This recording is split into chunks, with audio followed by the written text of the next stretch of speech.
Hello students, how are you. I hope आप सभी अच्छे होंगे। आपकी डिमांड पर मैं एक और वीडियो अपलोड करने जा रहा हूँ। Political science chapter number first, what is democracy, Y democracy. Political science का चैप्टर क्लास 9th में फर्स्ट चैप्टर है what is democracy and Y democracy. Chapter का टाइटल समझिए आप। If you will know the title meaning of the title, then you will get the all summary of this chapter। पूरा chapter समझ जाएंगे आप अगर आप इस चैप्टर का किसी भी चैप्टर का अगर टाइटल आप समझ जाएं। डेमोक्रेसी क्या है और डेमोक्रेसी क्यों, ठीक है। फर्स्ट ऑफ ऑल हमें ये जानते हैं कि चैप्टर में हम लोग पढ़ने क्या जा रहे हैं, है ना। तो इस चैप्टर के अंदर we are going to study about the democracy. Democracy क्या होती है, आखिर पूरे वर्ल्ड के अंदर मोस्टली कंट्री क्यों क्लेम करते हैं कि we are a democratic country. क्यों करते हैं वो लोग वी आर डेमोक्रेटिक कंट्री। हालांकि चाहे वो डेमोक्रेटिक कंट्री हो या नहीं हो, but still they are claiming we are democratic country. तो कुछ ना कुछ तो इट मीन्स ये है कि कुछ ना कुछ तो इसमें अच्छी खास बात होगी, प्लस पॉइंट होंगे, पॉजिटिव पॉइंट्स होंगे। That's why they are claiming we are a democratic country. तो यही सब चीज़ें चैप्टर के अंदर हम जानेंगे। सबसे पहले हम लोग इस चैप्टर के अंदर जानेंगे डेमोक्रेसी की डेफिनेशन, है ना। 1.1 टॉपिक ही है व्हाट इज़ डेमोक्रेसी। और डेफिनेशन जानने के बाद हम लोग जानेंगे इस डेमोक्रेसी के फीचर्स क्या होते हैं। कि देखिए डेमोक्रेसी के फीचर्स क्या हैं, मतलब फीचर्स ऑफ डेमोक्रेसी, ये 1.2 लिखा हुआ है फीचर्स ऑफ डेमोक्रेसी। इसमें ये पढ़ेंगे हम लोग कि जो मैंने आपको बताया ना कि बहुत से कंट्री जो हैं अपने आप को डेमोक्रेटिक कंट्री क्लेम करते हैं, है ना। तो इसमें हम फीचर्स में हम ये जानेंगे कि कुछ केस स्टडी के ज़रिए कि डेमोक्रेटिक कंट्री होने के लिए क्या होना ज़रूरी है। ठीक उसी तरह से जैसे कोई बच्चा है क्लास के अंदर, वो ये क्लेम करे कि I am the topper, I am the best, तो कहने मात्र से कुछ नहीं होता है। टॉपर होने के फीचर्स क्या हैं भाई, प्रूफ करिए अपने आप को, एग्जामिनेशन में स्कोर करिए, टेस्ट में अच्छे स्कोर करिए, अपने आप पता लग जाएगा यू आर टॉपर और नॉट टॉपर, ठीक है ना। तो कहने से कुछ नहीं होता है, टॉपर होने के भी कुछ फीचर्स होते हैं। तो उसी तरह से डेमोक्रेसी के भी होने के, डेमोक्रेटिक कंट्री होने के भी अपने आप में कुछ फीचर्स होते हैं, तो वो आपको प्रूफ करना होगा, ठीक है। तो कुछ केस स्टडीज़ में दिए गए, तो फीचर्स और डेमोक्रेसी पढ़ेंगे और उसके बाद हम पढ़ेंगे डेमोक्रेसी के कुछ एडवांटेजेस और डिसएडवांटेजेस, कि डेमोक्रेसी होने के क्या फ़ायदे होते हैं, फ़ायदे और नुकसान दोनों चीज़ों के बारे में पढ़ेंगे।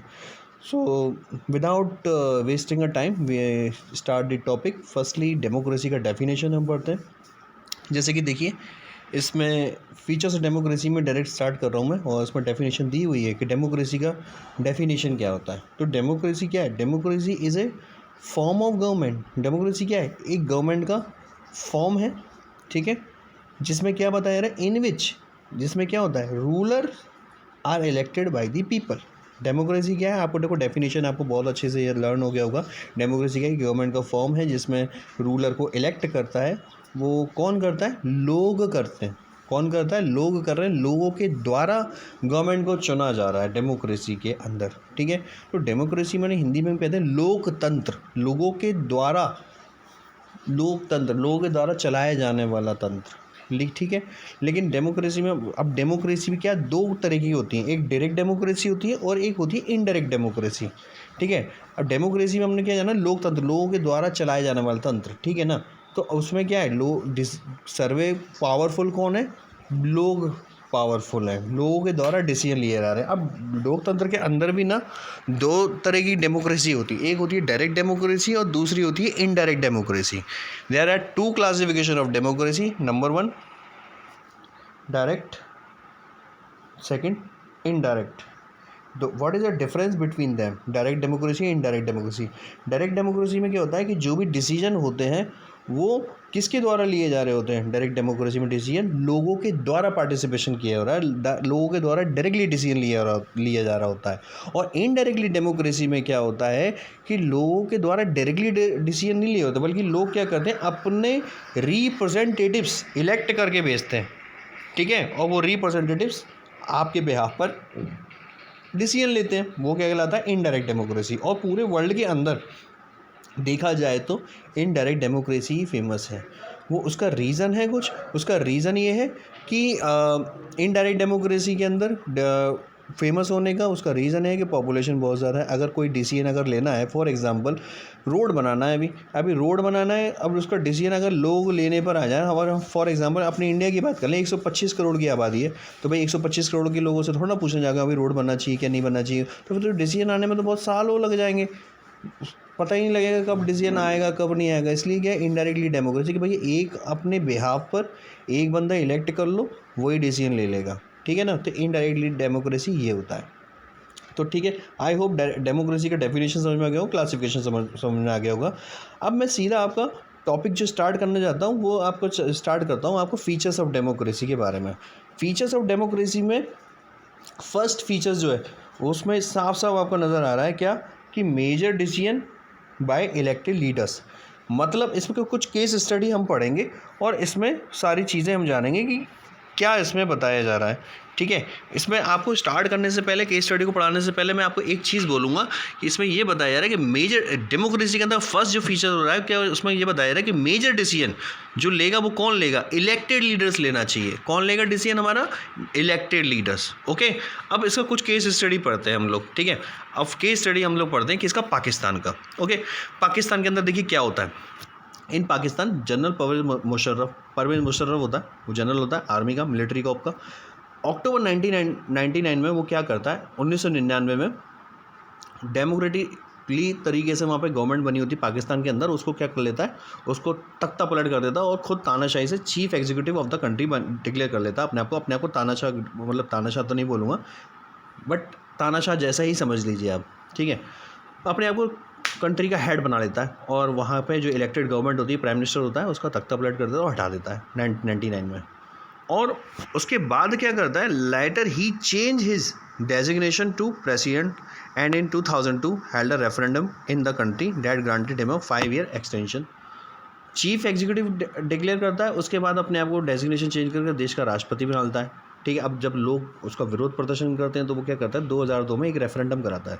रेफरेंडम माने एक तरीके का सर्वे होता है, यस और नो में, कि हाँ भाई, हाँ जी भाई ये बंदा प्रेसिडेंट होना चाहिए, यस और नो, यस और नो। तो यस और नो में एक वो था, तो रेफरेंडम कराता है। उसके अंदर ऑब्वियसली बात है, रेफरेंडम को वो खुद करा रहे हैं, जब डेमोक्रेटिक तरीके से गवर्नमेंट को हटा दिया गया वहाँ पर, तो रेफरेंडम की क्या गारंटी कि वो ऑथेंटिक होगा, ठीक है। उसकी कोई गारंटी तो थी नहीं, ऑब्वियसली बात है, वो जीत जाता है रेफरेंडम में, अपना वो डिक्लेयर करता है कि मैं रेफरेंडम में के तहत मेजोरिटी मुझे मिली है पब्लिक के द्वारा, पब्लिक सपोर्ट है, और इस तरह से वो अपना अगले 5 साल के लिए और अपना कार्यकाल बढ़ा देता है 2002 में, और राष्ट्रपति के तौर पर वो अपना कार्यरत हो जाता है पाकिस्तान के अंदर।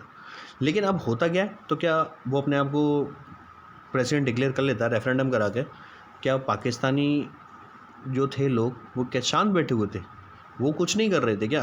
तो क्या बताया रहा है, पाकिस्तानी मीडिया जो थी और ह्यूमन राइट्स ऑर्गेनाइजेशन वाले जितने थे और डेमोक्रेसी एक्टिविस्ट जितने भी थे पाकिस्तान के अंदर, उन लोगों ने क्या कहा, said that the referendum was based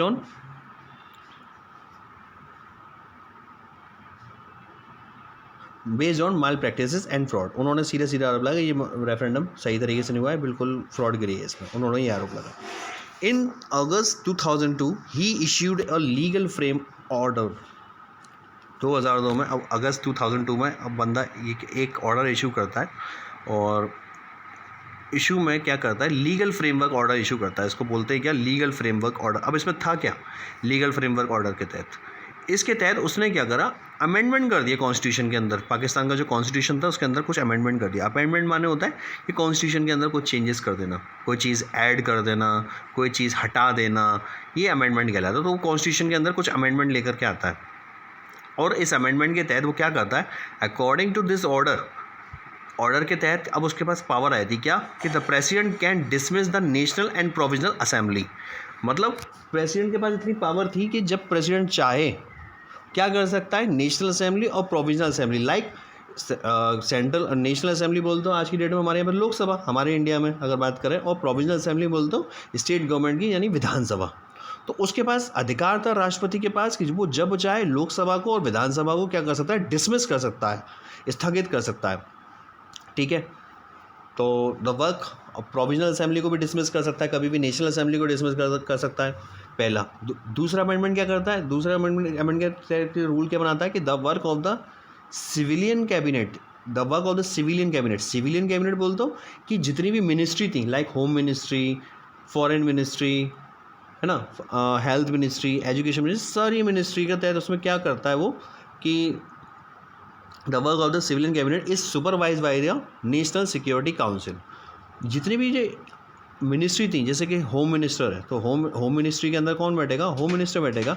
उसको चलाने के लिए, उसको कोऑर्डिनेट करने के लिए उसने क्या करा, उसको सुपरवाइज करने के लिए जितनी मिनिस्ट्री थी सारी मिनिस्ट्री को सुपरवाइज करने के लिए उसने क्या करा, नेशनल सिक्योरिटी काउंसिल बनाया।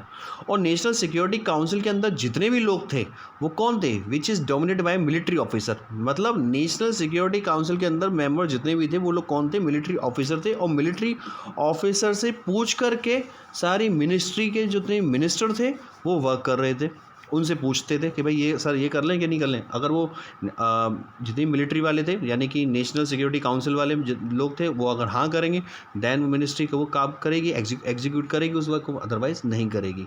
मतलब किसके अकॉर्डिंग काम करना पड़ रहा है, आर्मी वालों के, नेशनल सिक्योरिटी काउंसिल के अकॉर्डिंग।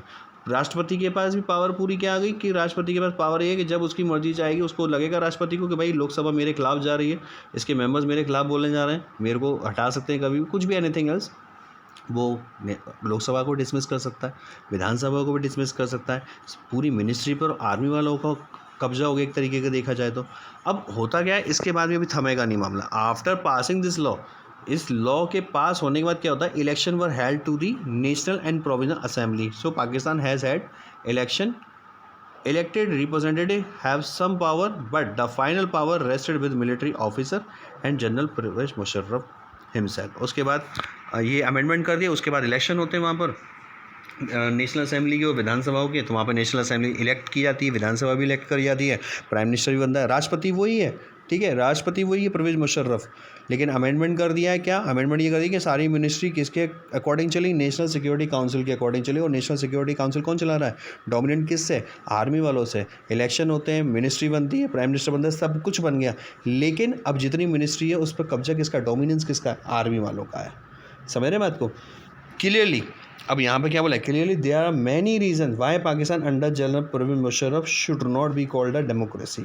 अब यहाँ पर पाकिस्तान कह रहा है कि वी आर अ डेमोक्रेटिक। अब आप मुझे ये बताइए यहाँ पर कि जितने भी डिसीजन जो ले रहा है वो ले कौन रहा है, आर्मी ऑफिसर ले रहे हैं। अब आप यहाँ अब हम लोग यहाँ पर ये जानते हैं कि डेमोक्रेसी का फर्स्ट फीचर्स क्या है।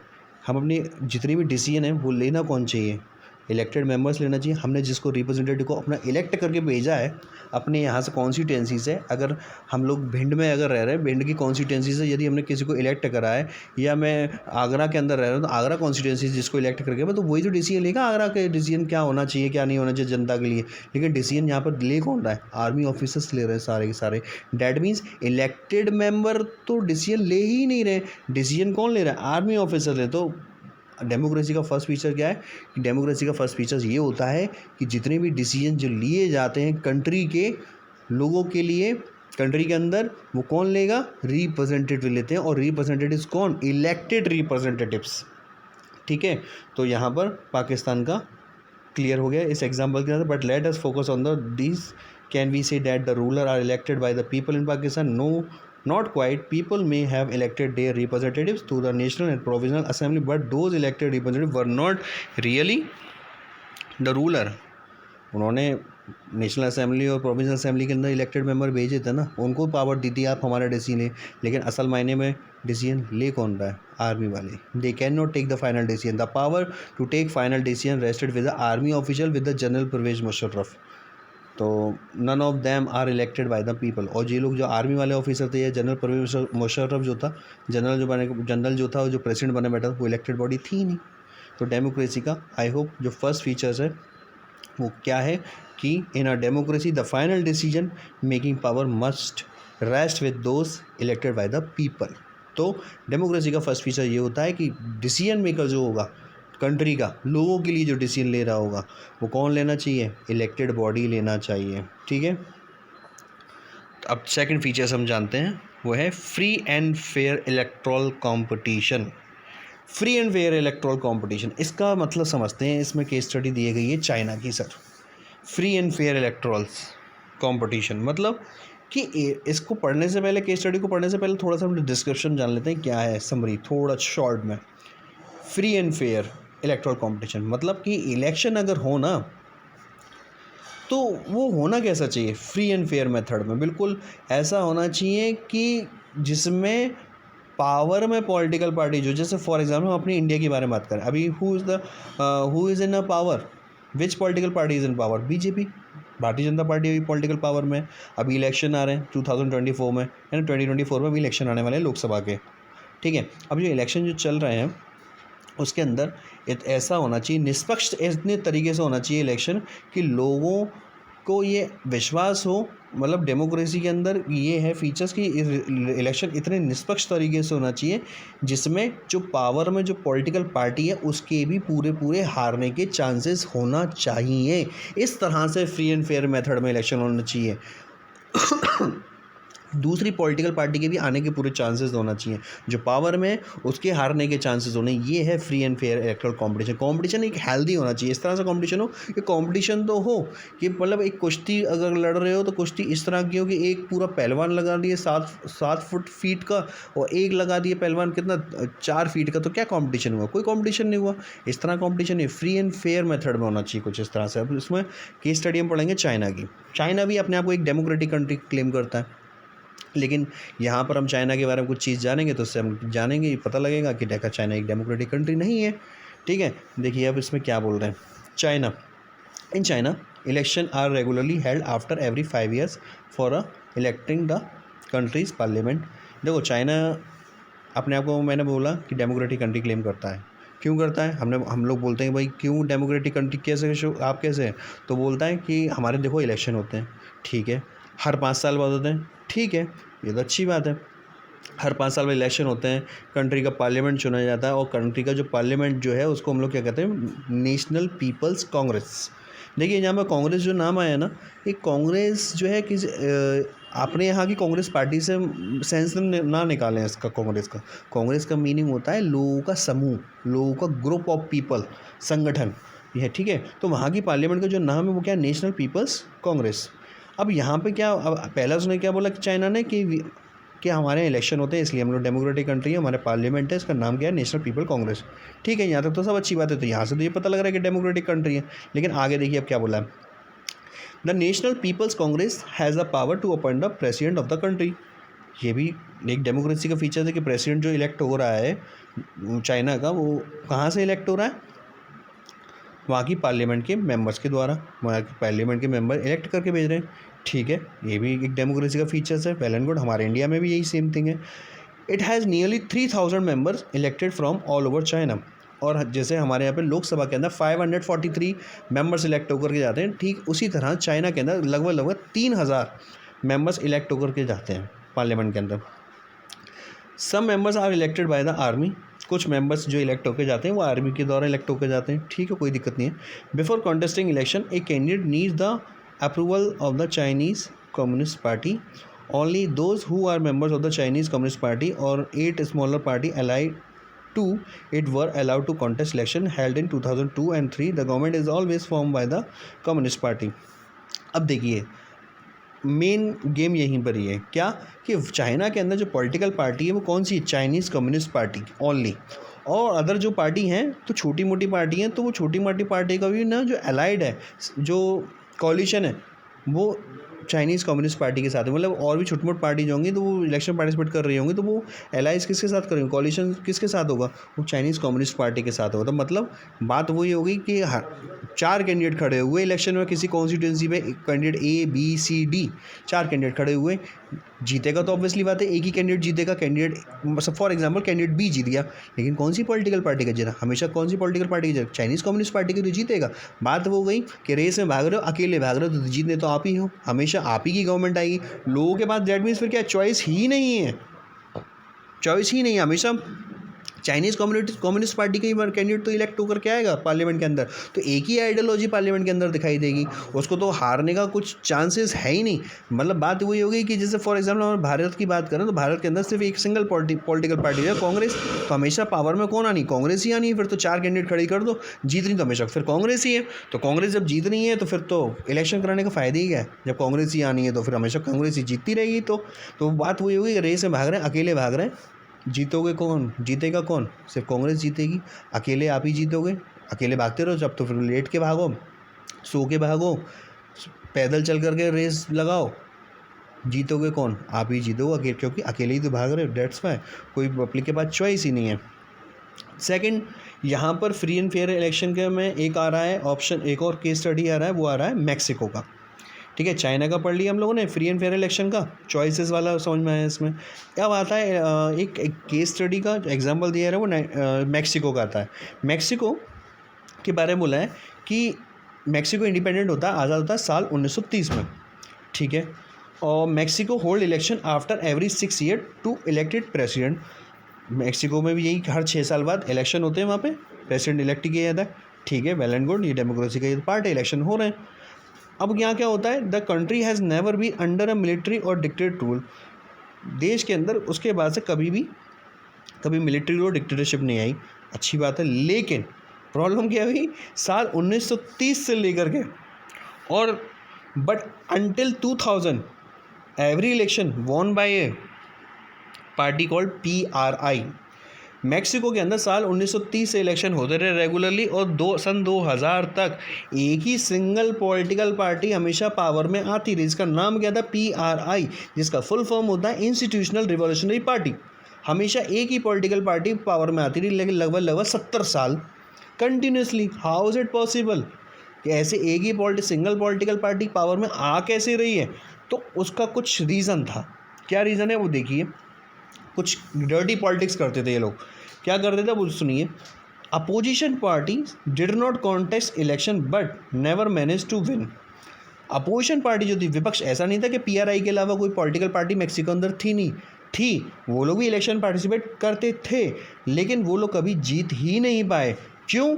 उसका रीज़न सुनिए। क्या? The PRI was known to use many dirty tricks to win election. PRI political party कुछ डर्टी ट्रिक्स अपनाती थी इलेक्शन को जीतने के लिए। क्या? वो सुनते हैं हम लोग, देखते हैं। All those who were employed in the government offices had to attend its party meeting. पहला, PRI पॉलिटिकल पार्टी क्या करती थी कि जितने भी गवर्नमेंट ऑफिस थे उनके अंदर जितने भी एम्प्लॉयज़ थे उनको बुलाया जाता था कि हमारी मीटिंग हो रही है, PRI पॉलिटिकल पार्टी की मीटिंग को अटेंड करिए। जबकि ये इलीगल है, ये लीगल ही नहीं है कि आप अपनी पर्सनल मीटिंग को हेल्ड कर रहे हैं पॉलिटिकल पार्टी का और उसमें गवर्नमेंट एम्प्लॉयज़ को बुलाएं और फोर्सफुली तरीके से बुलाएं कि आपको you have to attend this meeting. वो नहीं कर सकते आप। देन पहला एक तो ये मीटिंग का हो गया। सेकेंडली क्या करा कि teachers of government schools use to force parents to vote for PRI। दूसरा उन्होंने डर्टी ट्रिक्स क्या बनाई कि जितने भी गवर्नमेंट टीचर्स थे, प्राइमरी स्कूल्स के या हायर सेकेंडरी के प्रोफेसर, जितने भी टीचर्स थे, सबको बुलाया और सबको बोला क्या कि आप घर घर जाइए और जितने भी गार्जियंस हैं सबको फोर्सफुल तरीके से आपको क्या बोलना है कि वोट डालना है तो सिर्फ और सिर्फ PRI पॉलिटिकल पार्टी को जानना है। अब आप हमारे इंडिया में ले लीजिए, इंडिया के अंदर जितने प्राइमरी स्कूल से कहाँ पर लोकेट करते हैं, सारे के सारे रूरल एरिया में। हर मोस्टली करके गांव के बच्चे जो आते हैं वो अपने प्राइमरी स्कूल्स के अंदर आते हैं। दैट मीन्स गार्जियन कनेक्ट रहते हैं टीचर्स के साथ में, और टीचर से कनेक्टिंग कर ली गवर्नमेंट ने, और ठीक है, और उनको बुला करके बोला जाए कि ऐसा है, आप लोगों को क्या करना होगा, घर घर जाना है और घर घर जा करके आपको लोगों को फोर्सफुल तरीके से कन्विंस करना है कि आपको वोट करना है तो सिर्फ और सिर्फ इस पॉलिटिकल पार्टी को करना है। अब गार्जियन तो टीचर्स के साथ में मोस्टली करके कनेक्ट ही होते हैं, और रूरल एरिया में तो अनएजुकेटेड लोग हैं, इतने अवेयर तो होते नहीं हैं, तो वो ऑब्वियसली बात है टीचर्स इन्फ्लुएंस कर ही लेंगे कुछ ना कुछ करके। मैं समझता हूँ अगर 10 लोग हैं गांव के अंदर, 10 घर हैं, तो 10 में से 5-6 तो कन्विंस होंगे ऑब्वियसली, और 2-4 और पहले से ही होंगे ऑलरेडी कन्विंस, तो 7-8 तो वोट आपके पक्के हो गए। पहली ट्रिक।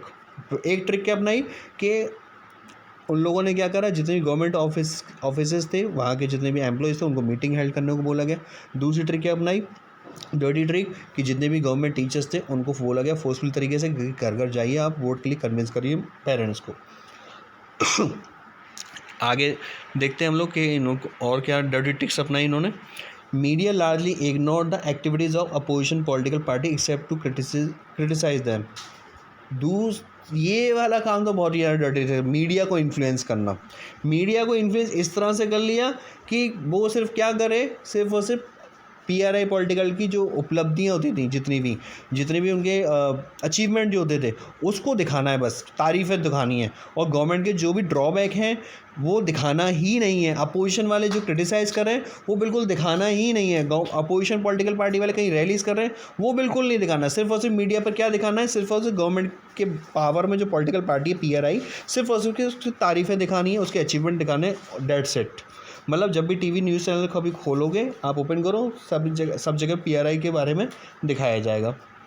दूसरी एक और डर्टी ट्रिक थी, क्या करा कि sometime the polling booth were shifted from one place to another in the last minute which made it difficult for people to cast their votes. ये और डर्टी ट्रिक थी। जैसे फॉर एग्जांपल क्या, जैसे कि पता लगा कि ये गांव है, और ऑब्वियसली बात है गांव के अंदर जो वोट पड़ते हैं प्राइमरी स्कूल से पढ़ते हैं, है ना, या फिर आसपास कहीं पोलिंग बूथ होता है शहरों के अंदर। ये पता लगा कि ये एरिया के अंदर हमारा वोट तो है ही नहीं, ये अपोजिशन वाले को जाना वाला है वोट यहाँ का, इस एरिया का। तो उन्होंने क्या करा, लास्ट मिनट में क्या करा, पोलिंग बूथ इतनी दूर करवा दी है कि जैसे कि लोग वोट डालने जा ही नहीं पाएँ। तो डरवा दो पोलिंग बूथ 50 किलोमीटर, 60 किलोमीटर या 20 किलोमीटर दूर गांव से, कौन जा रहा है वोट डालने, कोई नहीं। तो वोट डाल ही नहीं पाते थे लोग, ये डर्टी ट्रिक ये करते थे, ठीक है। The PRI spend a large some of money in the campaign for its candidate, और पैसा खर्च करते थे हर चीज़ में, इलेक्शन के प्रचार करने में, एडवर्टीजमेंट करने में। तो should we consider election describe above as example of people electing their rulers. अब आप ये बताइए, हमने चाइना का एग्जाम्पल देखा है ना, उसमें लोगों के पास चॉइस थी, कोई चॉइस नहीं थी। नंबर 2 एग्जांपल देखा हमने मैक्सिको का। मैक्सिको के अंदर हमने क्या देखा कि पॉलिटिकल पार्टी जो पावर में है वो डर्टी ट्रिक्स अपना रही है, अपनी पावर का गलत इस्तेमाल कर रही है, ठीक है ना, अपनी पावर का क्या कर रही है, वो मिसयूज़ कर रही है अपने पावर का। तो अब हमें यहाँ पे ये डिसाइड करना है कि डेमोक्रेसी के अंदर क्या ये वैलिड है, तो नहीं है। तो यहाँ पर हमें ये बात समझ आती है क्या, कि democracy must be based on a free and fair election where those currently in power have a fair chance of losing, जो कि मैंने अभी आपको थोड़ी देर पहले बताया था कि डेमोक्रेसी का एक फीचर्स क्या होता है, वो ये होता है कि डेमोक्रेसी ऐसी होना चाहिए जहाँ पर गवर्नमेंट इलेक्शन इस तरह से कराए जाने चाहिए डेमोक्रेसी के अंदर, जहाँ पर जो पावर में पॉलिटिकल पार्टी है उसके भी पूरे हारने के चांसेस होना ही चाहिए। नेक्स्ट फीचर्स आता है 1 पर्सन 1 वोट 1 वैल्यू। अब यहाँ पर कुछ 3 एग्जाम्पल दे रखे हैं 1 पर्सन 1 वोट 1 वैल्यू के, ठीक है। नेक्स्ट फीचर्स है 1 पर्सन 1 वोट 1 वैल्यू। मीन्स कि डेमोक्रेसी एक फीचर्स होता है कि वहाँ पर जनता जितनी भी रह रही है, तो वहाँ पर जितने लोग रह रहे हैं उनको सभी लोगों को वोट डालने का अधिकार होना चाहिए, पहली चीज़। तो वोट डालने का अधिकार सभी लोगों को क्या है, मिनिमम एज 18 ईयर्स होना चाहिए, बस डेट्स इट। हमारे यहाँ भारत है, तो हमारे इंडिया के अंदर क्या है, सभी लोगों को वोटिंग राइट्स है। और वोटिंग राइट्स क्या है, सभी को इन द सेंस कि 18 साल का मिनिमम एज होना चाहिए और भारतीय नागरिक होना चाहिए, डेट्स इट। और कुछ नहीं है, ऐसा कुछ स्पेशल क्राइटेरिया नहीं है कि कोई अमीर व्यक्ति है तो उसकी वोट की डालने की जो होगी वैल्यू जो होगी वो 1 वोट डालेगा तो 2 वोट के काउंट किए जाएंगे, ऐसा कुछ नहीं। उसकी वैल्यू भी एक ही रहेगा। एक बंदा होगा हमारे यहाँ पर एक बार ही वोट डालेगा और उसकी वैल्यू भी एक ही होएगी वोट की। ऐसा नहीं 1 वोट डालेगा तो 2 वोट के बराबर माना जाएगा। अंबानी जी अगर वोट डालने जाएंगे तो उनके साथ वोट की वैल्यू 2 मानी जाएगी, 5 मानी जाएगी, 1 वोट डालेंगे नहीं। 1 पर्सन 1 वोट 1 वैल्यू ये वाला थीम है, जिसमें यहाँ पे 3 एग्जाम्पल दे रखे। सऊदी अरेबिया का दे रखा है, एस्टोनिया का दे रखा है, फिजी का दे रखा है। तो सबसे पहले हम लोग सऊदी अरेबिया का देखते हैं। क्या 2015 तक सऊदी अरेबिया के अंदर क्या था, वुमेंस को राइट्स ही नहीं था वोट डालने का, नंबर 1। तो हमारे यहाँ पर क्या कहता है कि सभी को वोट डालने का अधिकार होना चाहिए विदाउट एनी डिस्क्रिमिनेशन, ठीक है। नंबर 2 आता है पॉइंट क्या है, एस्टोनिया का। इसमें क्या बता रहा है, एस्टोनिया के अंदर क्या था, Estonia has made it citizenship rule in such a way that people belonging to Russian minority find it difficult to get the right to vote. Estonia के अंदर क्या था, जो लोग रशिया के रहने वाले थे, रशिया के कम्युनिटी के रहने वाले थे, रशियन कंट्री से अगर बिलोंग करते थे, तो उनको एस्टोनिया के अंदर वोटिंग राइट्स मिलना बहुत ज़्यादा कैसा था बताया जा रहा है, टिपिकल बताया जा रहा है। वहाँ पर जो लोग रशियन कम्युनिटी से बिलोंग करते थे उन लोगों को जो वोटिंग राइट्स था वो मिलना बहुत डिफ़िकल्ट था, नंबर 2। नंबर 3 इन फिजी का बताया जा रहा है। फिजी के अंदर क्या बोला जा रहा है, electoral system is such that the vote of an indigenous Fiji has more value than the date of Indian Fijian. अब देखिए यहाँ पे इंडियन फिजियन की बात आ रही है। इंडियन फिजियन जी, इंडियन फिजियन क्या है? देखिए जब हमारा ब्रिटिश रूल हमारे यहाँ करते थे जब, तो हम भारत क्या था, उनके लिए एक कॉलोनी था, ठीक है। तो ब्रिटिशर्स फिजी में भी रूल करते थे। तो ब्रिटिशर्स जब फिजी में रूल करते थे तो वहाँ पर वो एग्रीकल्चर वगैरह, इंडस्ट्री वगैरह थी वहाँ पर सब। तो वहाँ पे एज अ लेबर भी तो चाहिए, लेबर काम करने वाले चाहिए, एज अ लेबर वर्कर भी तो चाहिए। लेबर वर्कर कहाँ से आएंगे? वो लेबर वर्कर क्या करते थे, इंडिया से लेकर के चले जाया करते थे। वेस्ट इंडीज़ में ले गए, फिजी में ले गए, आप इंडोनेशिया में देखें तो ये सब इंडियंस वहाँ पर लेके गए। और जब ये आज़ाद हुए, इंडिपेंडेंट हुए, फिजी, वेस्ट इंडीज़, इंडोनेशिया, तो इंडियंस जो है, ये वहाँ पर जो गए थे वो लौट करके ही नहीं आए, वो वहाँ पर ही सेटल डाउन हो गए। जो वहाँ पर सेटल डाउन हो गए वो इंडियन फिजियन कहलाए। तो फिजी के अंदर क्या बताया रहा है कि जो लोग वहाँ के जो लोकल्स थे, उनकी जो वोटिंग वैल्यू थी वो इंडियन फिजियन से ज़्यादा बताई गई है। तो यहाँ पर हमें अब 3 केस हमने जो पढ़े, इसमें ये बात पता लगता है कि in a democracy each adult citizen must have 1 vote and each vote must have 1 value. तो मतलब डेमोक्रेसी का एक फीचर्स ये भी बोलता है, क्या बोलता है कि हर सिटीजन के पास, हर नागरिक के पास एक वोट होना चाहिए और उसकी वैल्यू भी एक ही होना चाहिए। तो ये 3 पॉइंट थे, फीचर्स थे जो हम लोगों ने डिस्कस करे डेमोक्रेसी के, कि डेमोक्रेसी के फीचर्स क्या होते हैं। तो यहाँ जो कंट्री ये चीज़ें फॉलो कर रहे हैं फीचर्स, तो हम उन कंट्री को हम क्लेम कर सकते हैं हाँ they are a democratic country. If they are not following these terms and condition, so then we can't say they are a democratic country। हम नहीं कह सकते कि वो एक डेमोक्रेटिक कंट्री है अगर वो लोग इस चीज़ को, टर्म्स एंड कंडीशन को फॉलो नहीं कर रहे हैं। तो आई होप आपको 3 फीचर्स समझ में आ गए होंगे। तो आप इतना पढ़ें, तो revise the topic. If you have any doubt then you can ask me. Okay, good bye.